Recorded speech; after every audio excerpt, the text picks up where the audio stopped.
जय श्रीराम पिला माने आज आमे जानिबा पट धातु अर्थात पढ़िबा लट लोकार माने वर्तमान काल प्रत्येकर आम तीनोटी पुरुष प्रथम पुरुष मध्यम पुरुष उत्तम पुरुष आउ तीनोटी वचन एक वचन द्विवचन बहुवचन। तो केमती कहबा पठति पठतः पठन्ति पठसि पठथ पठथ पठामि पठावह पठामह।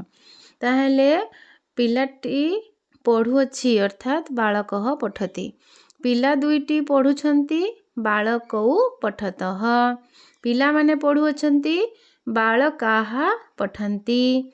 तुमे माने पढ़ुअछ त्वं पठसि। तुमे दुहे पढ़ुअछ जुबां पठथः। तुम्भे माने पढ़ुअछ जूयं पठथ। मु पढ़ुअछि अहं पठामि। आम्भे दुहे पढ़ुअछु आबां पठावह। आम्भे माने पढ़ुअछु वयं पठामः।